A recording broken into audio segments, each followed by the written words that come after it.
Yo, what's up guys? A video talking about Asmodeus, which is the boss at 20, 40, 60, 80 and 100. And if you do things right and you don't really watch this guide, something like this might happen, that you take a very lengthy time of clearing this whole thing and then your team is going to be disappearing. So yeah, that's where you do it wrong and you're like, okay, well, I do have a Nigong, which is a little bit cheating. So that part definitely did help out. Is Nigong a must, you might ask? No, it's not. It's just don't make the mistake then. Nigong is absolutely not a must. Units that I think are very good in this dungeon, depending on which floor you're at, but I would say that a Wusa is always very good. Vigor, always very good. Dongbeek, which is this thing, the light harp mage, very good. And Bolfric in this case is just mainly needed for clearing the wave, so it doesn't really do anything in this boss. Nigong is pretty good because the S2 damage is quite some. It does kind of add up, but you could easily play, in this case for the floor 100, a Jade, which is the Hollyberry Cookie Wind. Veromos is very good. It just kind of depends what can you use to get to the waves here. But I would definitely say Veromos is very good here as well. So what went wrong here in this moment? Let me explain that. There's a few mechanics to this boss. You first of all see the elements on the right side. This means like how much elemental damage is going on at that position. So if I would do a Wusa S2 right now, it would do 25% less damage. Doesn't really matter too much how much damage you do or do not get. But these things are definitely useful to look at, because that's the following thing. You have the two side crystals over here. They switch elements, but they switch elements from left to right. So if you hit wind right now, it will become fire.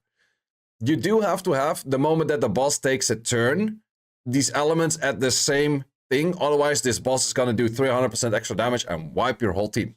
There is one catch though. And that one catch is the moment that you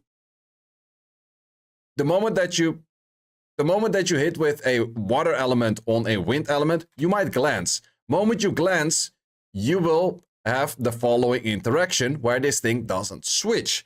There's one big issue with this stage, however. There was attack bar increase on hit. So if I hit the boss right now, I cannot hit that thing and the boss will instantly move and the things are wrong of element. If I would hit this thing, I would have to hit it twice. Hitting it twice would have probably been the safer option in here. But there's also extra things that these things do the moment that you do hit them. And they do tend to hit pretty hard. So yeah, that's just a thing that it's best to actually have a light or dark unit moving first. Or if you use a Wusa skill 2 that counts as a non-elemental hit, then that would work as well. Bolfric skill 3 actually does not work. So that is about the elements. So what you want to do is you always want to make sure that you're switching the elements. How do you know where it does switch to? Well, it goes left to right. So fire goes into water, water goes into wind, and wind goes into fire. So always be looking at these things and just think, okay, left to right and then all the way back. Just keep those in mind. So in this case, we have, okay, we have water, we have wind. We could make water into wind by hitting this thing. And then that is really taking your time. Okay, do I want to hit it at that moment? Mostly in this case, Bolfric was the most useless unit in this stage itself. So I abused Bolfric to mainly do those things. However, if you do hit those things, there are a few things. You have the wind one, which will instantly give a little bit of attack bar to the boss. The attack bar gain that you see on the boss right now is just from the stage itself at 100. You also have the I think the blue one is a cleanse. I'm not 100% sure. Blue one does the least amount. And you have the red one, which is an armor break. So be careful on that armor break one. If you're hitting the red one to become water, you will get armor broken. So try to do that at a time where you either have immunity or at a time where you just don't really care about the unit dying. In most cases, I abused the Bolfric for it because in all cases, I was like, okay, if Bolfric just dies, I don't mind. So in this case, really taking your time. Okay, I have to make water into wind. So I do have my time to do that later. And yeah, that's just pretty much that. Reason I don't choose to go for the immunity right now is because of the following. There's one extra skill that this boss has, which is the S2. And the S2 is the big hit where it also goes for provokes. So the moment that there's provokes, you preferably want to have your immunity up. If you have a Veromos in team, then the immunity doesn't matter as much. But you have to be careful in a team like this. It's very mono element. And therefore, if my Gong doesn't take a turn at the right moment, it might be that I have 3 water units trying to get this wind one into fire. Because this is the moment I have to get wind into fire. So if I would hit this right now, I would probably miss it. So that is definitely an element you have to keep in mind, that I have to hit this one, switch it, and then it's totally fine. So this turn is a 3-turn cooldown, so it's like one or like, yeah, fully barred and then half and then again, so there's 3 turns. So yeah, it's just a really tedious fight that takes very long. Every time you have to check like, okay, which elements are there? That's why you see me playing this slow, of trying not to make any mistake. And I was doing it, this is like 6 in the morning. Then there's one more thing that we didn't speak about, and that is this, why you do not want to use multi-hitters, because I used Feng Yang in the past for this dungeon as well. Feng Yang does kind of work to do damage on the boss, but you can never really use Feng Yang to hit those side crystals. Reason is you have this count going up. The moment that this count hits a 10, the boss will instantly get a turn. So if you do the count up, so if you hit this thing, for example, and it switches to the wrong element, it will give you quite a lot of damage. Also, sometimes I'm not entirely sure why this hit, for example, did do so much more damage than some of the other hits. Didn't have immunity, but he still went like a good 30k hit. I'm not too sure about that. Maybe it's something I should read. But yeah, most of the time, if you just make sure that all of these things are fine, you keep your healing up, your Wusa is absolutely very strong in here. That's why you saw that this damage down for 50% did make it that the Wusa doesn't do as much damage, whereas if there's damage up on 100% water, Wusa was actually dealing like 24k, which is actually a decent amount for this boss. So yeah, those are the things.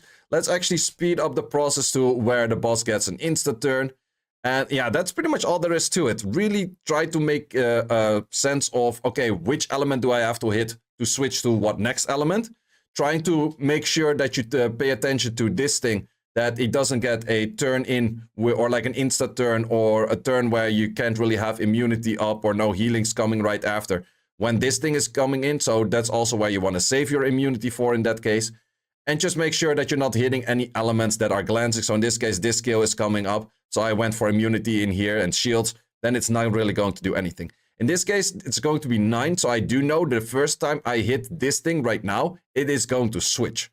So that's where he instantly get a turn on that switch. So you have to keep that in mind. And those are pretty much all of the mechanics that are for this boss.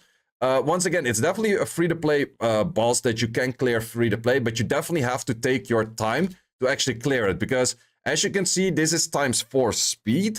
It still moves very slowly. I'm really cautiously taking my time, not making any mistakes. Every time I see which 2 are over there, I check once again there, left, left, left. So going from the left to right, so left, right, right, right. Something like that. You kind of get the sense of it, and that's pretty much all you have to do to it. So if you're stuck on this boss, try to get a Wusa in, try to get a Dongbik in, try to get a Vigor in. And then it kind of depends on what other stage you need. I will also leave the spreadsheet, which I did also mention in the previous video, in the current video, which is just a spreadsheet where you can see what other teams people did on this. But definitely do expect that if you just go in with a team that other people used and you don't read up on this video, or you don't check this video of how to actually properly do this boss, you are most likely going to be failing the moment that you are at, like, I would say wave 60. I think like wave 20, wave 40, this boss doesn't do enough damage where you're like, oh, that was scary or something. But the moment that you do it wrong at wave 60 or 80, or well, floor 80, floor 60, and definitely floor 100, moment you do it wrong, you're very, very dead. So yeah, that's pretty much all there is to it for this video. It does take quite a bit of time still. Like even on, this is still like a 12-minute clip to get to the end. So this was just a 30-minute fight straight up, and then I had 2 damage dealers, because if you do this with less damage dealers, let's say you put the Jade in here, the Wind Hollowberry cookie, then you do have more uptime of your Wusa shields, which is actually pretty nice. I think it is a safer fight than a Nugong fight, in all honesty. But yeah, it's still going to take you like a good half hour to actually clear this whole thing. But it is definitely manageable to do. Once again, a lot of people do say that it's not the best of content because the rewards are not that great. Would you say that they should place an LD5 trend scroll at floor 100, which I just cleared? I think a lot of people are going to super tilt on this content then, but it will kind of be funny. But let me know in the comments, what do you think? Should they up the rewards, lower the difficulties, or somewhere in between? Let me know in the comments. I hope you enjoyed this video. I'll see you as always in the next one. Thanks for watching. If you would like to see more guides, join the Discord and check out the content tab, which has the dungeon guide archive and the video guide archive, which contains all of the guides that you need. Hope to see you there.